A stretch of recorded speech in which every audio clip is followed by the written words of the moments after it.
Okay, let's get this meeting underway. Hi, good morning. My name is Ray Cantor. For those of you who do not know me, I am a Vice President of Government Affairs here at the New Jersey Business and Industry Association. We have a very exciting meeting here today. Sam Parker, Director of Appointments for the Governor's Office, is here to talk about her role in administration. But before we get to that, let me just first recognize our sponsor, Riker Danzig. And Mary Kay, I believe you are here today. If you want to say hello or a couple words. Good morning. Good to see everybody. Sam, nice to see you electronically here this morning. And thanks for coming. Thanks, Ray. Thanks, Mary Kay. So if everyone is ready, but by the way, Chrissy is with us. She's probably listening, at least for the next few minutes. She is in transit to Washington, D.C., but she's on the call, I believe, as we speak. She may be dropping off at a certain period of time, but, she cannot obviously host the call while in transit, so I am filling in for her. If we're ready, Sam, if you're ready, I will just do a quick introduction and then we'll get right into our program. So Sam Parker is currently the Director of Appointments for Governor Phil Murphy. Before joining the administration, in actually about a year or so ago at this point, congratulations, it's been just over 1 year now.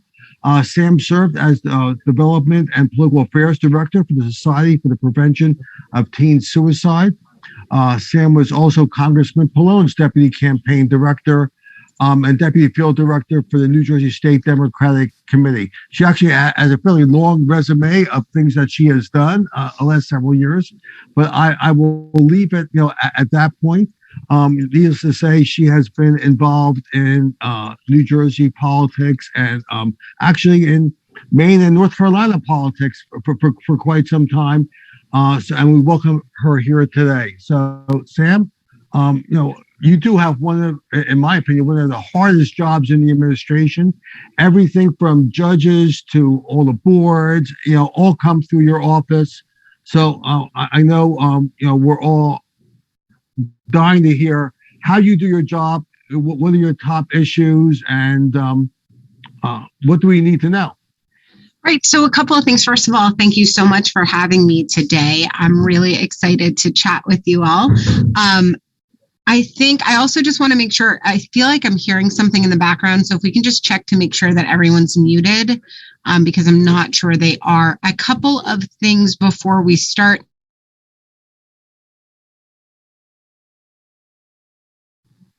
Sam, now you're on mute. Okay, I'm unmuted. Okay, thank you, Alexis. Very much appreciate it. And I was muted too. Okay. Okay, so we're back in business. So a couple of things, right? I always think it's good to set up the parameters in which we're going to talk today. So I'm absolutely going to answer the questions that you've asked of me, as well as give kind of an inside look into the appointments process.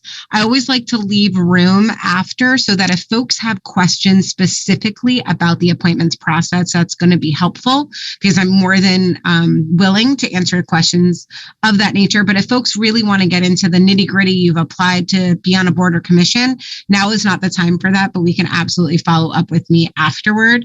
And I'm more than happy to answer questions. So I like to set up rules of engagement. I think I've earned my reputation of being pretty transparent and direct. And so I always like to start at the beginning so we can all measure our expectations for today's call. So, right, how do I kind of manage everybody? What is my day-to-day job? I always like to joke that, a couple of things. Once we get past my actual job, as soon as I say I'm the Director of Appointments, they're always like, oh, where's Gov having dinner tonight? I'm like, not that kind of appointment, right? So once we get past that aspect, I like to define my job as I am playing 20 games of chess at one time. And I literally am moving one piece at a time on every board, and I have to see the full board and how to get to the end for every game simultaneously. That is my job because, as you mentioned, I am responsible for our judiciary appointments as well as the appointments to our incredible boards, commission, task force, advisory councils, etc. So I've got a little bit on my plate. But some say it's the most difficult position. I actually love this position because I think everybody is aware of what I can and cannot do. And also then I'm able, I really like to figure out where the middle ground is so that we can move the agenda forward. I think I'm an asset to this team because, as you mentioned, I worked for a nonprofit, the Society for the Prevention of Teen Suicide. I actually see board member Gary Pollock on the call today, so I have to shout him out. But I worked in the nonprofit space for a brief period of time. About 7 years of my professional career was spent in nonprofits, as well as previous to that, though, there's a lot of political work. So I was a political operative from, very long time. I'll say 20 years. We'll put it that I've been a political operative for 20 years. I grew up in New Jersey. I grew up in Bergen County. I currently live in Monmouth County. And I did spend some time in Maine, North Carolina, as well as some other places in the country. And I believe that work enabled me to be the advocate that is necessary in this role. And I say that because I think in any business, and I think all of the professionals that are on this call today will recognize, when we are working in an organization and a business, sometimes we get siloed, right? We're working with the same people every day. We're networking with like-minded individuals. And sometimes that can silo us into only knowing certain individuals. And it's nothing negative, right? It's just that the business allows you to be there. And I think government is very much similar, right? We are an organization, we're an administration, and I think we're a little politically siloed. Because of my vast experience in the nonprofit world, as well as different sectors, I'm able to use my personal network, as well as if I'm looking for somebody to fill a board or commission, I have a large network where I'm able to go somebody who's going to know somebody, which I love. And the other aspect is I'm hosting incredible webinars just like this one to reach out to professionals in the community to kind of gather interest and garner interest for our appointments and our boards and commissions. So what does that process look like? I think there's this veil of mystery around the appointments process, right? Where there doesn't need to be. I'm a real person who does this work. I have this incredible team of young professionals who help me facilitate this work because I'm only one person. But this is what it looks like. Every single appointment starts with a resume, whether it be judicial or our boards and commissions. For today, for the point of our call, I'm going to focus on boards and commissions, less judicial. But everything starts with a resume. Once we get that resume, and one thing I will just mention, I know nobody here would do this, but I'm noticing this new trend where we're not putting our email addresses on our resumes. So let's just make sure that our email addresses are on resumes. And if you're somebody who works within an association or a business organization and are thinking about sending me a resume, please always make sure that the person's email is listed on their resume. So that's the first step. We get a resume. Once we get that resume, it kicks off a chain of events. One of my colleagues will send a questionnaire. This questionnaire is really helpful for us. One, because it tells us about you and gives you the opportunity to tell us about yourself and what you're passionate about. People ask me all the time, Sam, is there a board that I can serve on? With over 1,100 boards and commissions, there's absolutely a board for everybody. But you know yourself better than I or my team does. So this is a chance for you to shine. And what I'll do is I will drop in the chat box before we end today with where you can go. There is a website that you can go to that features all the boards and commissions and the vacancies. One caveat, trash in is trash out. I think everyone knows that with data management systems. And so sometimes not the most up-to-date information is listed. So if there's a board or commission that you're interested in, please don't hesitate to send us a note, even if it lists that there's not a vacancy, because there might be. We can do our work there. So that's the first thing. Recognize what your 5 top 10 boards or commissions to be appointed to would be. Then fill out the questionnaire and list those boards or commissions in that questionnaire. Then what happens is we do a background check. This is not a state police four-way. It's simply a really great team of young professionals. I like to say that they are really brilliant millennials who I would even counter probably better than the FBI or the CIA to find us the information that we need. And you might be thinking there, okay, what information are they looking for? There's nothing on the questionnaire that's going to preclude you from being appointed to a board or commission. But let's be clear. There are many boards and commissions that list partisan affiliation, right? So we need to have Republicans and we need to have Democrats and we need to have unaffiliated or independents, right? So we need everybody. So the fact that we happen to be Democrats in office doesn't preclude Republicans. That's the first thing.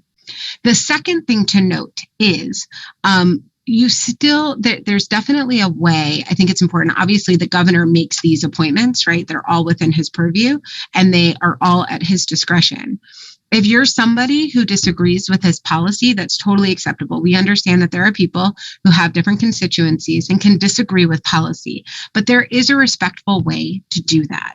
I think going on your Facebook and calling the governor crude words or derogatory words is not the best way, and more than likely will wind up with you not getting an appointment. Right? There's a respectful way and then there's a disrespectful way. We always want to make sure that we're respectful.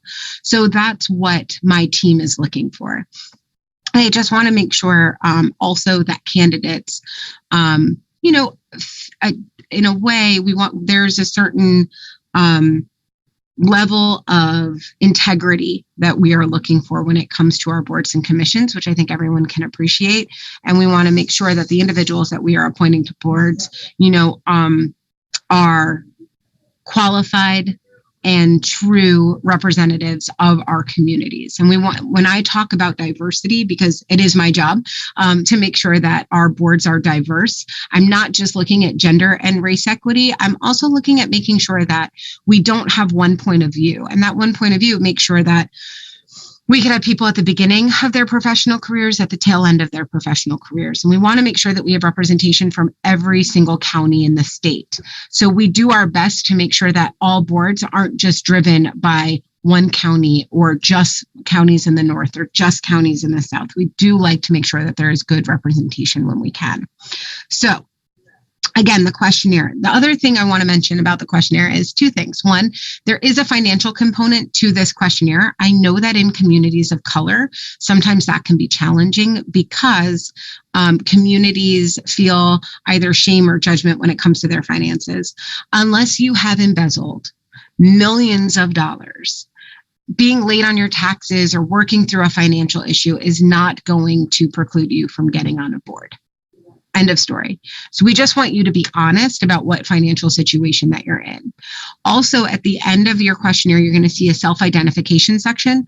This allows me to just know who we're pointing, right? We want to make sure that, again, we do have representation, whether it be gender, race, ethnicity, sexual orientation, gender identity, whether or not someone considers himself with a disability or a caretaker of someone with a disability, or whether or not someone has served in the military. Those are questions that we're looking for.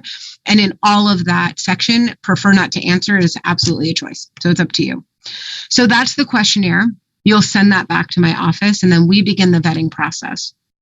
Direct appointments do take a bit of time. They take, I think, a little bit less time than advice and consent, and we'll talk about that in 1 second. But for direct, essentially after we have the resume, the questionnaire, and we have vetted and everyone's qualified, I'll make recommendations to senior staff and the governor. Once we have his sign off, I'll move to make those appointments, and then we're done. Ta-da, people are appointed to that board or commission. Advice and consent is a little bit different. And when I say advice and consent, what I mean is it's at the advice and consent of the Senate. So it is totally within a senator's wheelhouse to say no. What this means is once we are done with the questionnaire, you've been vetted, you've gone to senior staff, Gov has signed off, we move to make the nomination. Once we make the nomination, you'll then receive a second questionnaire because we know you're very good at questionnaires at this point, and that'll be from the Senate Judiciary's office. That one you'll fill out, print out, notarize, and send back to the Senate Judiciary. At that point, you'll also be advised to get in touch with your county senators, your district senators, depending on where you live. We also provide you a list of who those individuals are, as well as we make a recommendation to give the Senate Judiciary Chairman, Senator Stack, a call, as well as the current Senate President, Senator Scutari. So what these calls look like is basically just saying, my name is, if it were me, I like to give an example. If I live in Monmouth County, if I were appointed to a board or commission, I would have to seek the sign off or courtesy from Senator O'Scanlan and Senator Gopal. I would call, I would say, hi, my name is Sam Parker. I'm a constituent in your district. In Monmouth County, I have been appointed or nominated to this board. I'd really love to discuss with you my qualifications and credentials. Please give me a call at your earliest convenience. Best part about this is they can absolutely choose not to, right? That's the name of the game. They can choose not to meet with you. They can choose not to have a conversation with you, but you have to do your work in trying to have that meeting. Now, a lot of people see the advice and consent process as really difficult. I've heard that there's a lot of nepotism, but that's not it at all. If anything, this is a call for civic engagement. Get to know, if you don't already have a relationship with your state senators, get to know them, because not only is it going to help you individually, it's going to help them know who you are, what business you work for. And in times of where they're working on legislation or something in their county, knowing that they have people to turn to in the business sector is very helpful. So that's my 2-second pitch on get to know your senators. But then, yes, so if they do sign off and you have filled out your questionnaire, your status will move to ready, and then it's up for the Senate Judiciary Chairman to put you on the agenda. Once you are on the agenda, if it is a testifiable position, you'll come down to Trenton. You will testify at the Senate Judiciary Committee. It's usually about 3 to 4 minutes where you thank everybody. I like to call it your Oscar acceptance speech. You thank everybody that's ever gotten you to this point. You're absolutely going to thank the governor and your sponsoring senator, as well as potentially family that are there with you. You'll talk about why you're qualified for this position and how you plan to excel in the role. Then they'll take a vote. You'll be released from committee if it goes through, and then you'll be fully confirmed by the Senate. So that is the advice and consent process. And here's the thing, this one takes a lot longer. One, there has to be a quorum for us to be able to nominate you. Then it's going to take time for you to get your Senate Judiciary your senator sign-offs, as well as fill out that questionnaire. Also, we typically like to move things in packages, so there will be other people that you might move with on a board.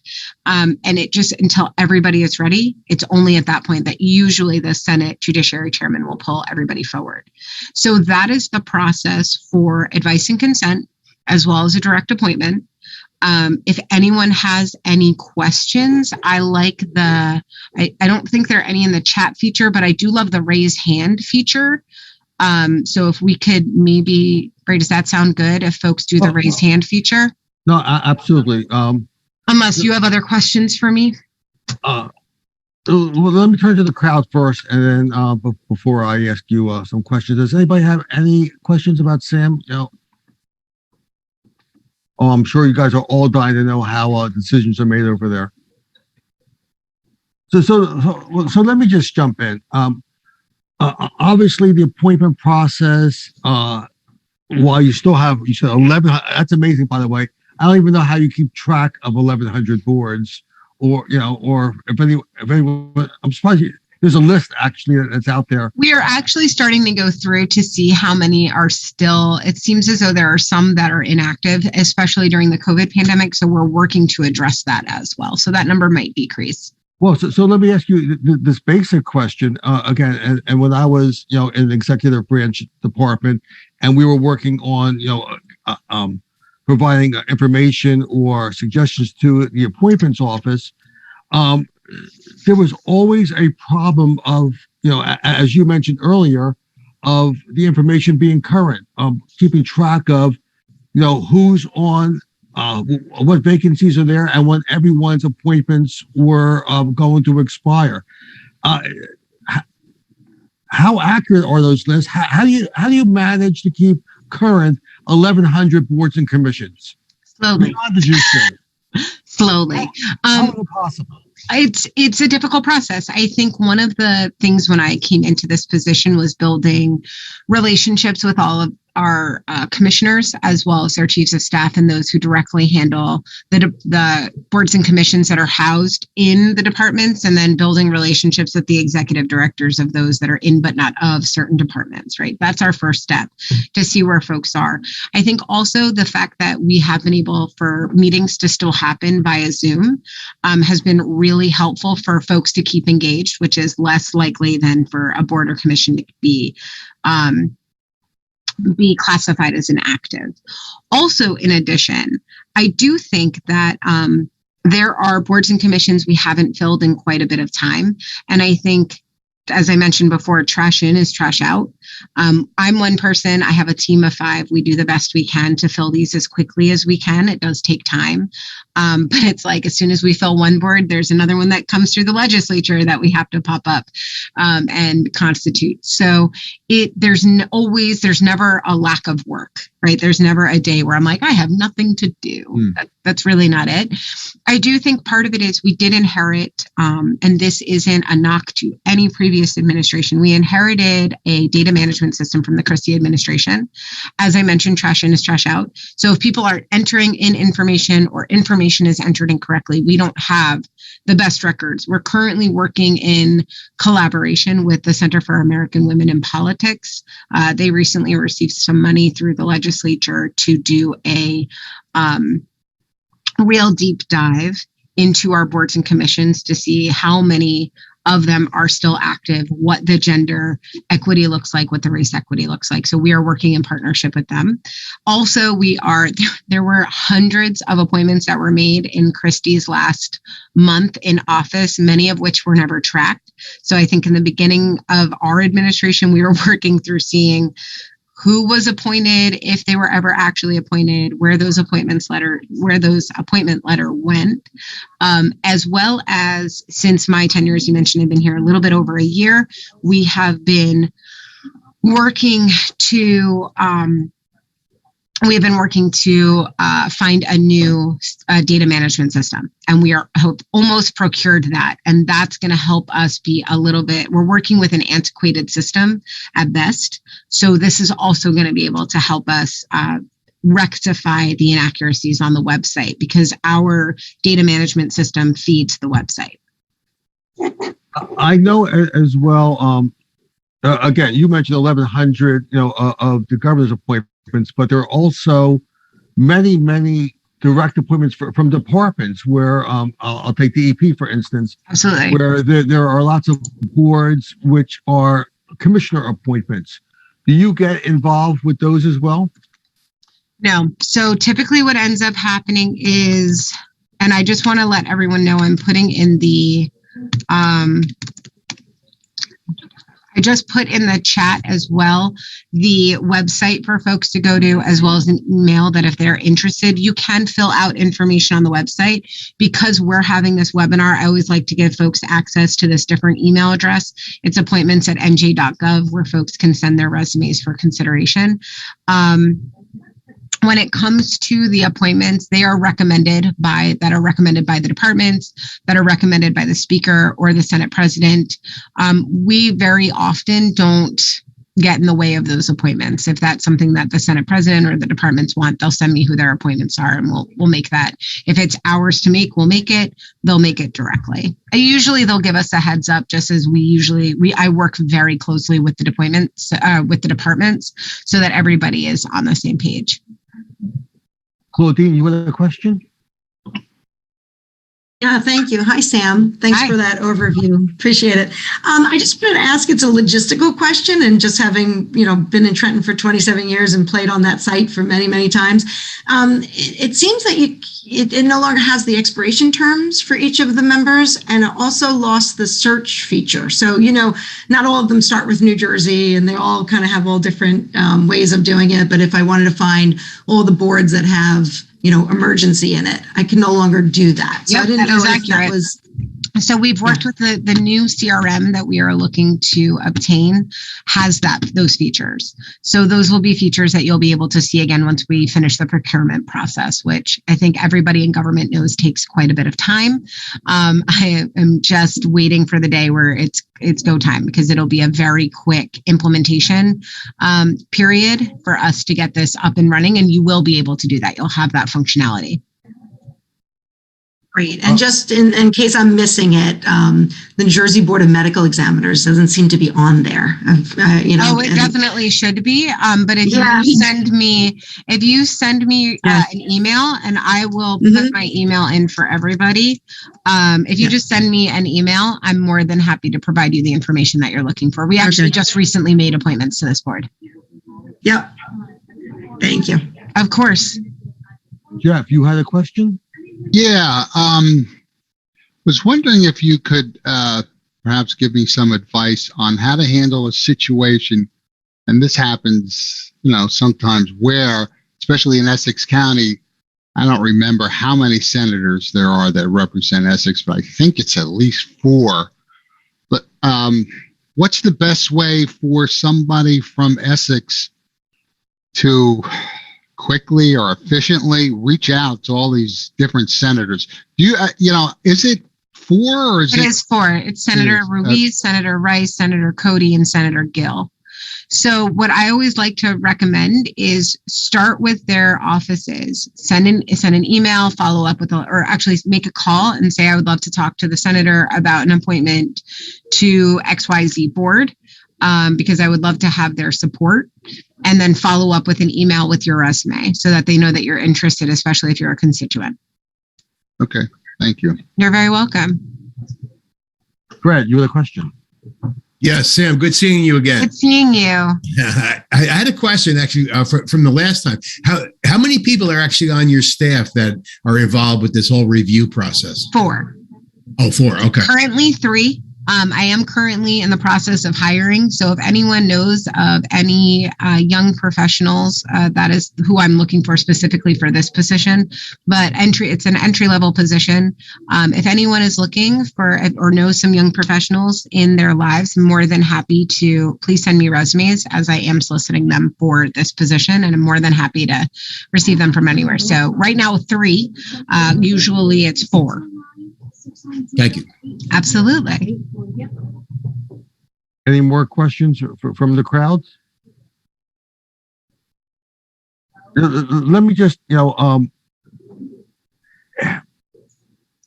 there certain types of the boards and commissions that are harder, just from a generic perspective, or environmental appointments, pilings, etc., much more difficult than dealing with the racing commission, Yes. for instance? Yes, they're obviously more. I mean, anytime. Here's how I like to put it, and this is, I think, really important for this group as well. So, a couple of things. One, everybody wants a paid board. No, not everyone's going to get a paid board. I'm sure there are many people on this on this Zoom who are interested in EDA. That's great. It's going to be a little bit harder. There's definitely, especially for this administration, there are folks, both Republicans, both Dems, who are interested in seeking appointments to these, the bigger boards, right? Everyone wants Port Authority. Everyone wants NJ Transit. Everyone wants NJ Turnpike. That's not necessarily in consideration, right? So I'm really lucky that I'm working with a team that very much trusts me implicitly in my judgment. Direct appointments are easier and are really great if you're somebody who's just looking to grow your own brand or grow the brand of your organization. This is a really good place to network with other like-minded individuals that you might not have ever been in contact with before. So yes, there are harder boards to get on. Vice and consent, if you don't have a relationship with your senators or a good relationship with your senators, that could be a barrier. We are only in charge of the nomination piece because, again, it is at the advice and consent of the Senate.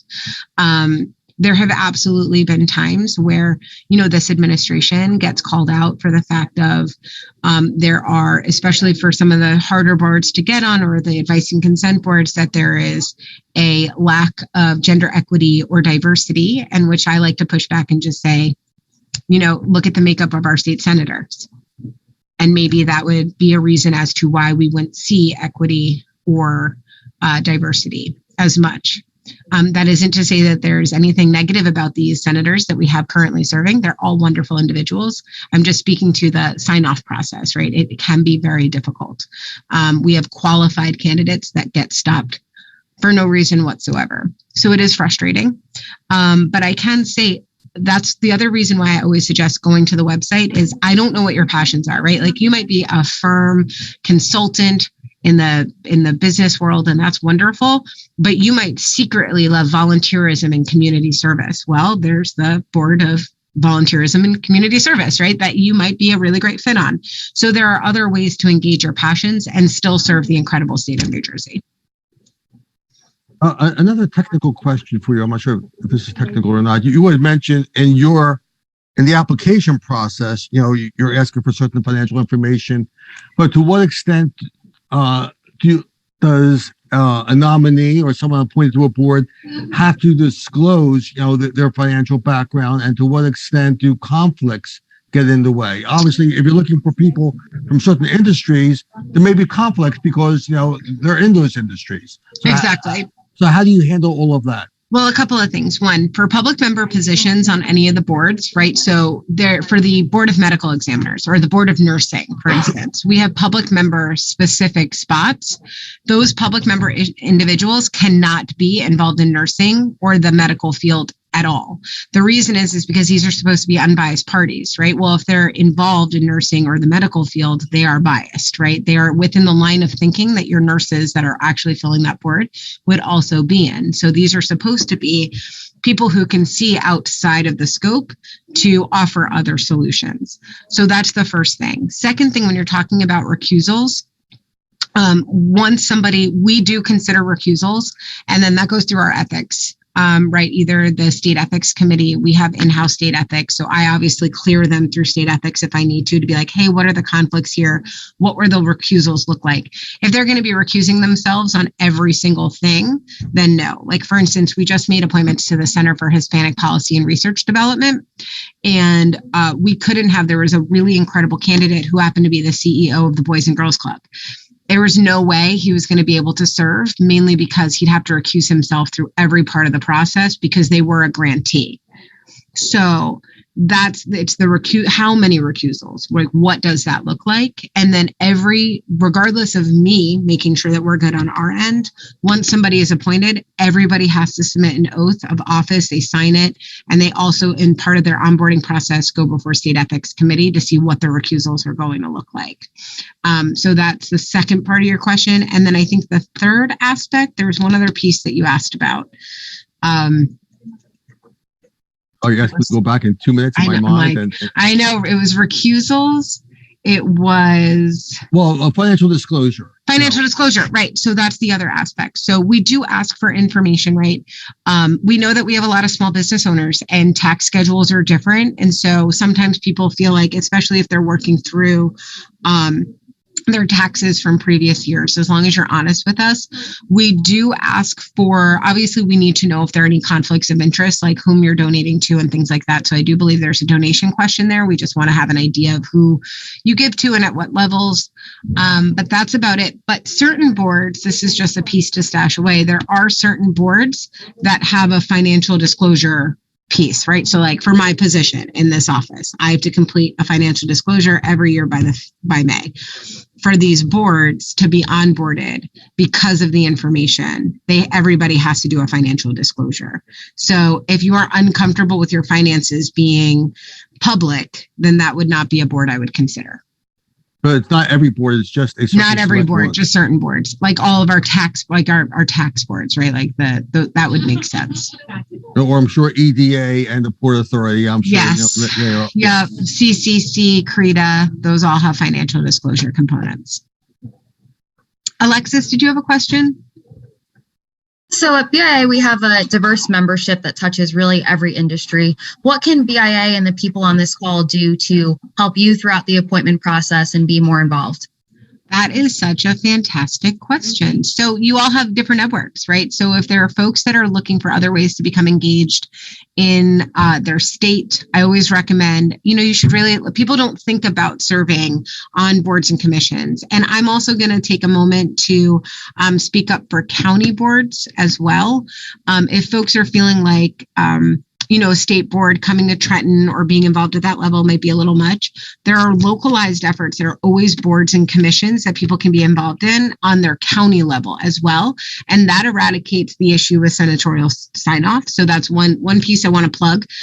You can still serve on boards and commissions. It could just be at the county level. I obviously handle all the state level boards and commissions. So it's another way to volunteer that I think very often young professionals don't think about.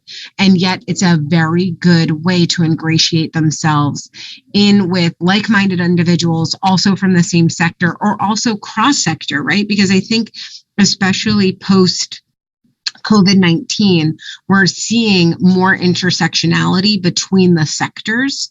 And it's another way to connect, especially when a lot of folks are still working from home.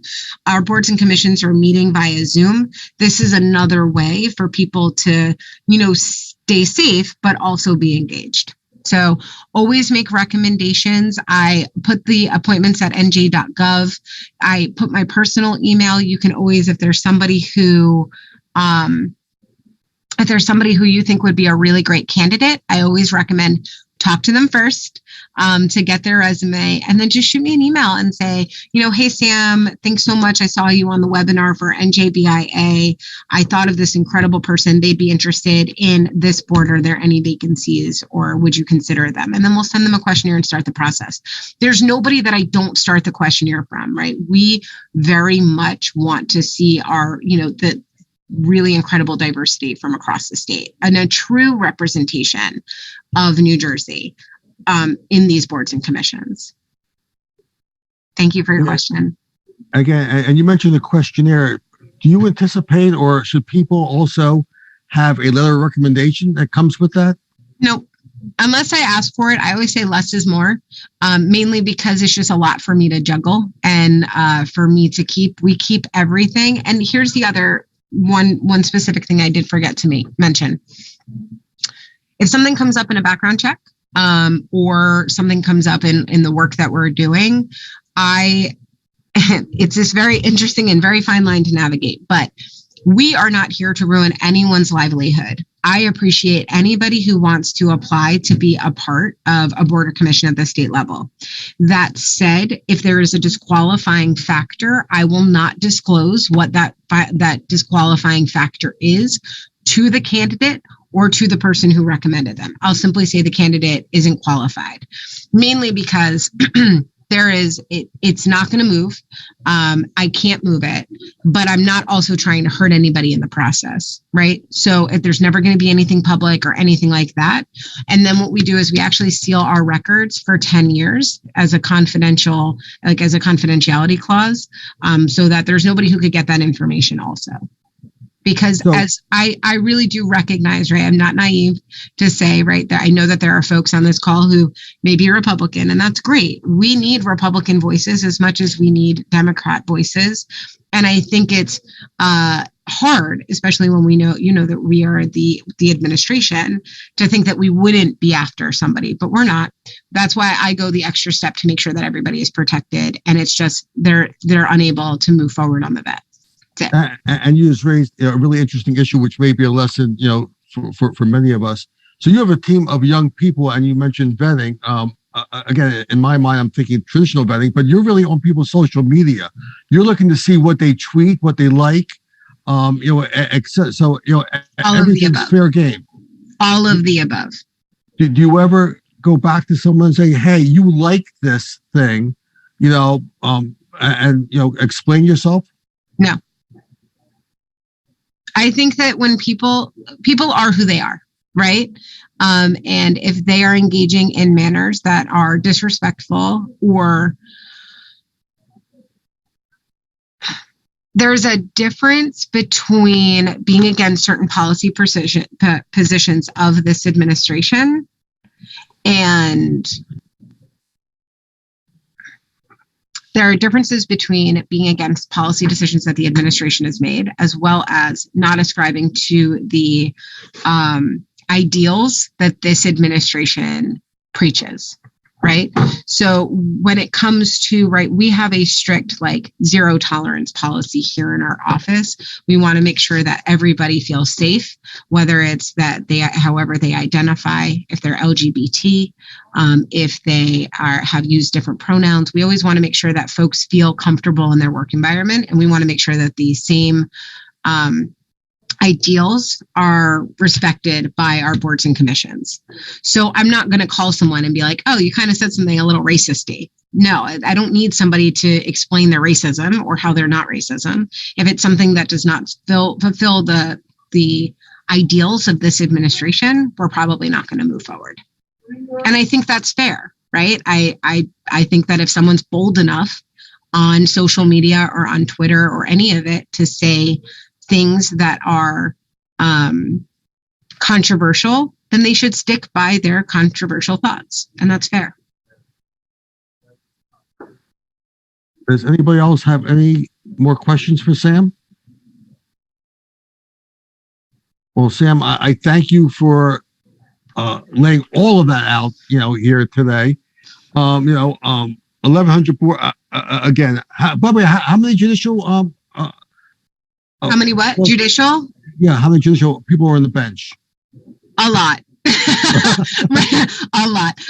Right now, so we typically right now we're working on a package of 9 for Essex County, 3 for Atlantic.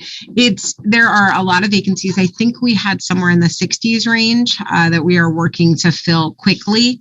But that's just a Superior Court. I am responsible for Supreme, Superior, ALJ, and Workers' Comp, as well as Tax Court. Well, I keep here forever asking you questions, but I won't because you have appointments to fill. So we thank you for being here today. Everyone has the information that you put into the chat. Everyone knows how to go onto the website. And I would encourage everybody, your homework is to go apply for some board or commission or make some recommendations. Make some recommendations, right? This is how this happens. That's how we build these boards and commissions. Make those recommendations. Have conversations with your individuals who really have, maybe it's folks that are in retirement too, that have time on their hands and can still give back to this incredible state of ours. So we're always looking for well-rounded voices. Sam, again, thank you very much for being on here. We're all appreciative. Of course. Thank you so much for having me. Thank you. Okay, so we have a few more minutes to go, and then I'll give everyone back their day. Again, I just want to do a very quick governmental affairs, update. I don't think, Chrissy's not on. I don't think Chris is on because Chris is listening to the treasurer right now. So I'll go to Alexis. Anything you want to update the group on? Yes, there's a couple bills that we are watching and weighing in on before the legislature comes back in mid-May. One being Senator Singleton just introduced a bill that would make any employer that has, not any employer, but a large number of covered employers that have service employees, they would have to retain those service employees for 90 days following the change of ownership of their service contracts. And that bill broadly defines service employees to include anyone that does front desk work, maintenance, janitorial services, among others, in covered employers, which is also broadly defined to include commercial centers, office complexes, pharma labs, warehouses, convention centers, healthcare facilities, airports, among others. So we are very concerned with that bill. It's S2389. We'll be opposing because we don't think that lawmakers should be able to determine the retention of employees for private employers. So if you have any questions about that bill or would like to be involved with us in a coalition in opposition, please reach out to me. We're starting to ramp up our efforts on that legislation.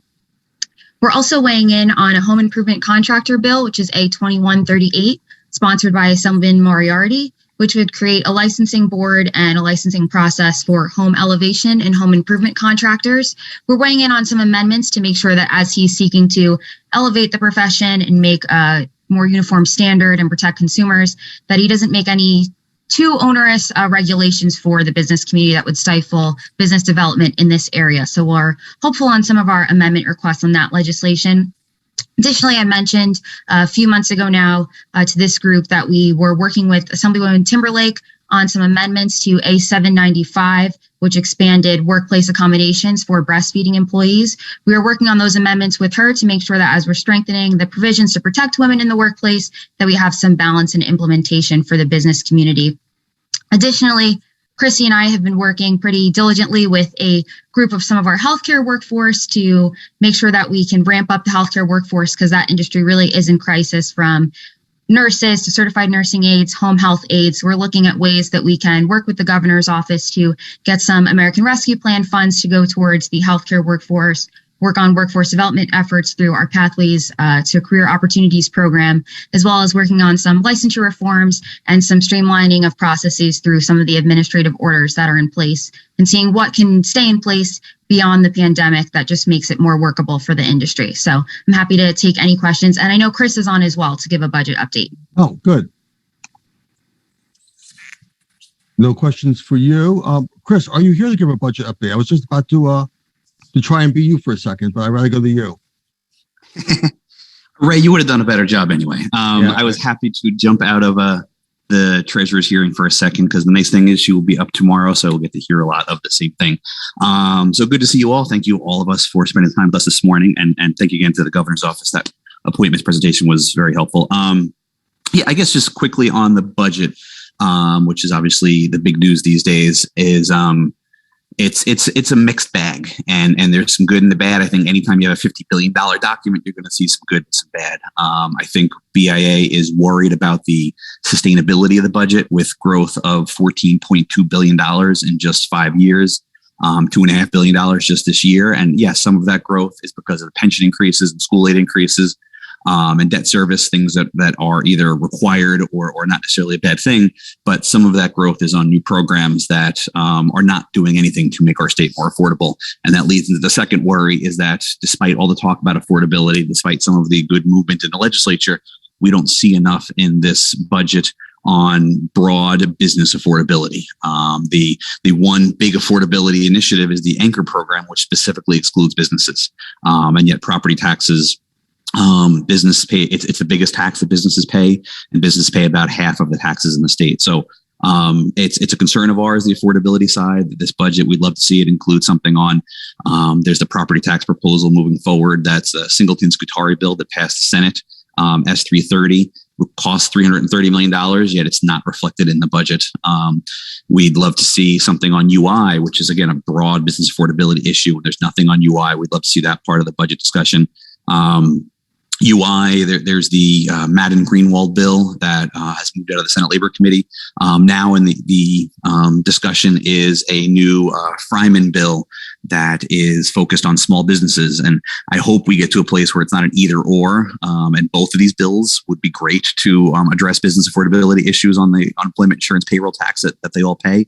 But neither one is reflected in the budget. Hopefully we have a budget that comes out through budget language, through federal ARPA plans or whatever it may be, but we deal with either the Fryman tax credits, the ARPA funding for UI, or both in the budget that we see become law in June. But there are some positives. We do see some investments in workforce development, infrastructure, innovation. We do see some fiscally responsible initiatives that continue, which is whether it's second year in a row of full pension payments, second year in a row of no direct proposed taxes in the governor's budget. I know there are some taxes going up on the payroll side, but there's nothing proposed in the budget by the governor, nothing that would need, no tax that would need a tax increase that would need legislative approval. So we see that. We see another deposit into the rainy day fund. We see another deposit to the debt defeasance and prevention fund beyond what was done last year. So those are all positives. But we do worry about the broad sustainability and affordability issues that have plagued us for years. And a budget that we're spending $1.7 billion more than bringing in is not sustainable. So that's the quick update. I don't want to take any more time, but also happy to answer any questions if somebody has a budget or any fiscal question. Any questions for Chris? All right. Thanks, Chris. I appreciate you hopping on. I could not have done that. What I will say, however, just on my stuff, and I'm going to let everybody go. I'm not going to go on and get into detail, but we're working on a whole host of, energy, issues. Obviously, the governor's agenda on climate change and energy, dealing with natural gas, wind, and solar are, significant issues. The transformation of our energy sector. Again, there are bills that are out there, and there are bills that we would like to have out there. So if anyone has any questions or concerns or wants to have input into that, please let me know. Also, on environmental justice, it's going to be that we anticipate the regulations will be proposed by DEP in May. We're going to have a compliance seminar in June. We'll be coming out on that fairly soon. But again, I think those two issues are going to impact, a lot of businesses in a way that many of you don't envision yet. So if you're not paying attention, you should be paying attention. So I will leave it at that. But I will ask the group if there's any questions or comments about anything you just want to throw out there before we let everybody go for the rest of the day. Seeing none, I thank you all for joining us today. Hopefully you found Sam's presentation interesting. I know I certainly did. And I'm going to go back and start making some recommendations for boards and commissions. Again, thank you all for being here today, and we'll talk next time.